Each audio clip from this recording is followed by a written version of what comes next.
So coming out this weekend is War for the Planet of the Apes, and that means it's the perfect time to talk about each of the movies in this particular franchise, which for me was one of the biggest surprise franchises of all time because I was not looking forward to Rise of the Planet of the Apes when it first came out. I didn't even see it in the theaters, and then when I finally did saw it, I was so excited about it. I went out and bought it that night and showed it to my wife the next day.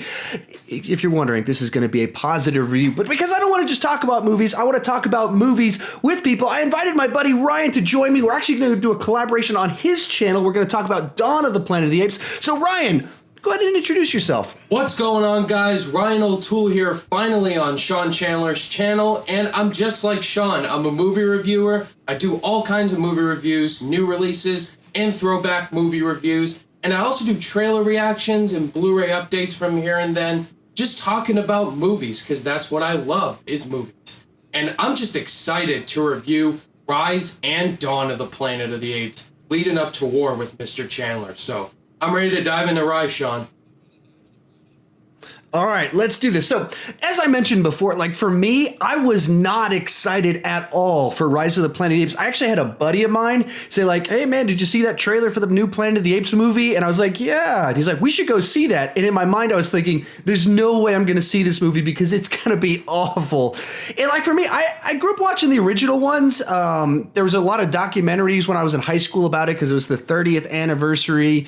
And so I had it like in my mind as this classic series, but they're not all great movies. And then I just thought this was a cash grab remake, prequel thing. Everything about it, even the Franco, seemed awful to me. And then, as I said, I absolutely loved it. How about you? Did you grow up watching the old ones? What were your thoughts when you first heard about this movie being made? Growing up with the Planet of the Apes, it was never my thing. I never grew up with the originals. I know they came out in the 60s and the 70s. I haven't seen them, to be honest. But I did kind of see Tim Burton's Planet of the Apes, and I was like, oh my God, what even is this? And with same as you, Sean, I didn't see Rise in theaters. I saw it on Blu-ray, and I love Rise of the Planet of the Apes. Everything about that movie was perfect, and it was a great start to this great trilogy of Planet of the Apes reboots. And it definitely proves that reboots can be better than the originals sometimes. Mm-hmm. Yep. And to that point, I rewatched Planet of the Apes a few days ago, and then I rewatched the sequel to it, Beneath the Planet of the Apes, a few days ago. And currently, right before we started watching this, I was watching Escape from the Planet of the Apes. And really, I mean, this rebooted franchise they're much better movies. Oh, yeah. The original's a classic in a certain sense, but it's a very 60s, a dated style of making movies. And I can't think of any ways in which they're actually better than this current franchise. With all that said, let's go ahead and start talking about what makes this such a great movie. Go ahead. What the things that jump out at you about why is this a good movie? Not just a good movie, a great movie. Well, the number one thing that stands out with these rebooted Planet of the Apes movies is the performance of Andy Serkis as Caesar. He's perfect as the ape Caesar. I mean, Andy Serkis is the god of motion capture performance. I mean, him coming from the Lord of the Rings as Gollum and also King Kong, he's just perfect as Caesar. He plays these creatures that are just so awesome. Caesar in this trilogy, he's one of my favorite movie characters of all time because of his command and his leadership skills. And just the CG, the motion capture work is flawless. Some of the best I've ever seen. So that's why I love these movies. Yeah, to that point, like the trailers for Rise of the Planet of the Apes, they built it more around Franco because he's the face you recognize. Yep. And so when you go into this movie, you think it's going to be a Franco movie. And that's somewhat why I was like, all right, whatever. There's some talking apes. Maybe you're smart and the world's going to end. I don't know what this movie's going to be. And then you watch the movie and Franco is a side character. As like the first act, maybe he's kind of the lead. He's the co-lead. And then once the plot kicks in, this is Caesar's movie. Yeah. Andy Serkis is absolutely the lead of this. And once you get that, it changes your perception of it. And that's why the second one was probably received a lot better right off the gate, financially speaking, because people knew what it was. But the character of Caesar is so well crafted as both very ape-like and acts like an ape and has the emotion structures of an ape, while at the same time being with the intelligence level of a human. And it makes for such an interesting character to be crafted in this universe, growing up in a world, and of just the way it's portrayed by Andy Serkis and the emotions, and that just pulled out the things out of it. And the part where he first says no could so easily be bad. Yeah. And when you're watching the movie and that scene happens, and it's the lines in it are tied back to lines from the original Planet of the Apes. And so it's even an Easter egg reference. So that could have been cheesy. It could have been bad. And it's like chills down your spine, like, whoa, because everything in this movie has been growing to the fact of this character and the arc that he's on. And at the same time, you're not like thinking all humans are evil. You're not thinking that he's this domineering evil person. You fully are backing him, and you understand what has led the humans to do what they're doing. It's not Draco Malfoy is of course an evil character in this, as but beyond that, most of the humans aren't. It's just a world that doesn't know what to do with someone like him. It's so interesting to me.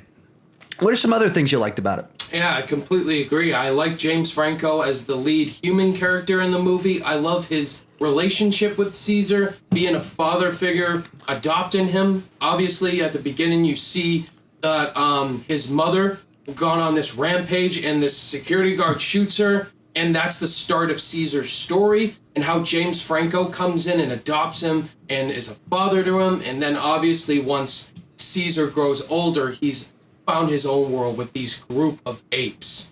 And I just like James Franco in the movie.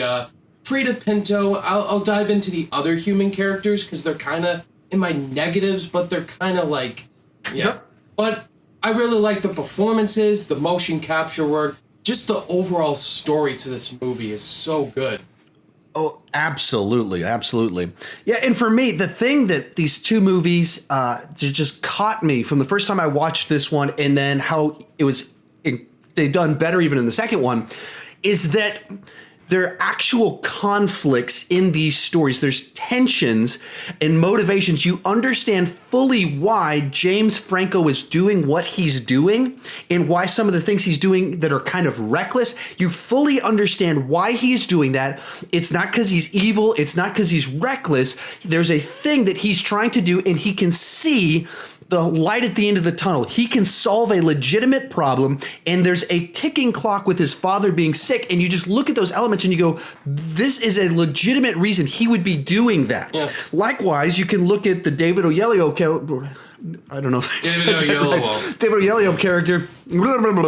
character as he's a little bit cliche and the evil corporate guy, but at the same time, the way he's used in the story is, it makes sense. A corporate guy, that there's a guy trying to experiment with some drugs, and then an ape goes crazy, he would go, let's shut that down. And then likewise, when he sees that there's some stuff going on, he would say, let's turn that back on. And you can see very much so those are reasonable motives, creating a real tension. There's no one in this that's just like the mustache twirling villain other than Tom Felton. Also, I like the final act in this movie where the apes are taking over the Golden Gate Bridge. They're fighting against those police officers. It's an epic, intense fight. I really like the way it's shot. You see the helicopter perspective and the apes perspective. It's a really cool battle. And it just eventually sets up what's to come with Dawn of the Planet of the Apes. And then, obviously, the start of Dawn, you see that the apes have taken over mankind. And so I really like the way that this movie transitions to the future installments. So, yeah, the ending was awesome. Yeah, absolutely. And once again, watching the trailers, I was like, we're going to have a battle on the Golden Gate Bridge to end humanity. This looks like the stupidest movie I've ever seen.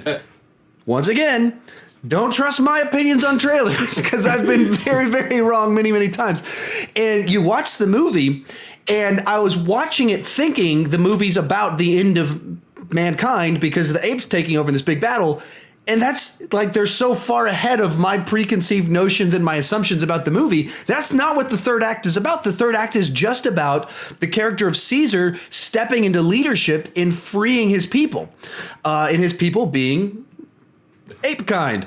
And so that's all the final battle's about. And even in it, you're seeing him, Caesar, both his character strengths and his character flaws. He's not trying to kill all the humans, but at times he's okay with allowing other people to, other apes to kill people, which sets up conflict and issues that play out in the next movie. One of Caesar's character flaws is his anger and letting things slide. And that is so much what that's Dawn of the Planet of the Apes, is the consequences of that being a thing that's going on. And you're seeing that, like, once just setting up the difference between Caesar. Caesar will not go over there and kill a human. Kobo will. And Caesar kind of fed, and so well crafted, setting things up. And I don't know how much they had planned out of Dawn, or if they just wrote this movie so well that it built a world and had these characters that could so easily transition into the next movie.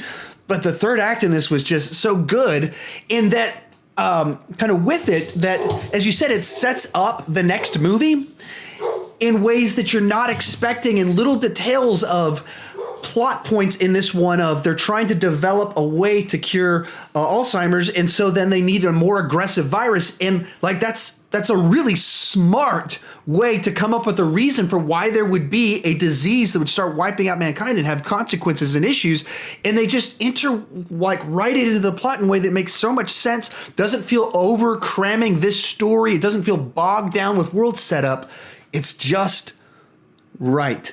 And though I'm sure it goes without saying, the special effects in this movie are just phenomenal, and they only get better from here. Yeah, definitely. And looking at the second one and then the third one, this one seemed a little bit bad at times while being incredible. But anyway, let's move on to the bad, because it's almost the perfect movie. It's really close. There's some issues. What do you got? Really, if I were to kind of nitpick, I put down there are some pacing issues with the human characters. Like, yeah, you want to get back to the apes because that's what the heart of the movie is, Caesar. Some human characters I didn't find interesting were David Oyelowo's character. Every time they cut back to him, it's just like, I don't care. And also, just Frida Pinto, the love interest, I didn't buy them, obviously. Just little stuff like that. Payson and the other humans. I just want to see the apes, but they're really not big complaints. Yeah, I totally agree with that. A lot of it's interesting from the trailers. They were trying to like show the human characters, and then you watch the movie, and they're by far the weakest part. Like John Lithgow is really great in it. Franco's good enough in it, and then kind of everyone else is they're fill in the blank for the roles. But because the other part's so compelling, it didn't bother me too much. One that caught my attention rewatching it this last time. There's a few places where they have to sync up two incidents happening at the same time for the convenience of the plot. So like the very beginning of the movie where Caesar's mother just happens to freak out. There's a meeting going on downstairs. It's a little convenient. Likewise, the exact timing of when John Lithgow's disease starts getting worse lines up with when something happens with like timing on things just happens to work out on the same day that this is happening. This also happens. A little bit convenient, but by the nature of movies, you get so many conveniences.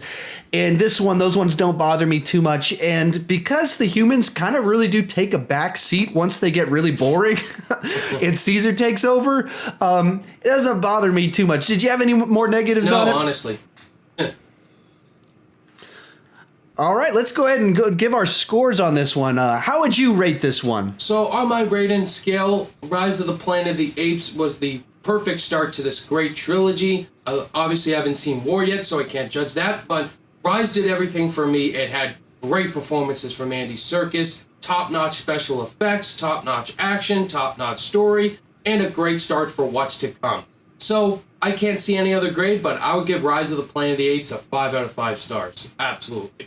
Awesome. I'm not going to go quite that high, but I'm going to go pretty high myself. I'm going to go 9 out of 10 or a 4.5 on your scale. All the same reasons, just great drama, great conflict, good reason for spectacle where there's like emotion and satisfaction. The movie worked totally against my expectations and provided something I wasn't expecting at all that was so much better than what I would have come up with, so much better than what I thought they were going to do, and just had incredible moments of victory, of sadness, of tragedy, all with an incredible performance from Andy Serkis, with one of the great characters. I mean, maybe, I probably would say Caesar's my favorite character of the last 15 years. I'm pretty sure I would say that. And that's, haven't gotten the third one yet. All signs indicate the third one's going to line up very much so with that. Anyway, thank you so much for joining me to talk about one of my favorite movies of the last 10 years, one of the best movies of the last 10 years, one of the perfect examples of how to do a blockbuster. See, I want to keep talking about it. That's how much I like this movie. But thank you so much for joining me. Tell us once again, where can we find you on the internet?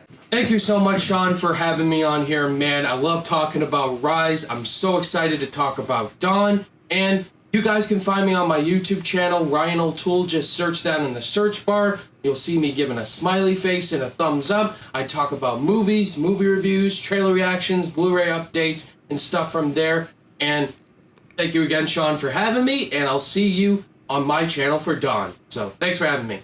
Yeah, be sure to head over to his channel, like, subscribe, comment, all that fun stuff. And I'm going to be on his channel, as we've been saying all throughout this video, to talk about Dawn of the Planet of the Apes. It should be up right around now, so head on over there. With all that said, if you're new to my channel, please consider clicking that subscribe button. I do movie reviews, TV reviews, ranking videos each weekend. But I don't want to just talk about movies. I want to talk about movies with you. So join us in the comment section.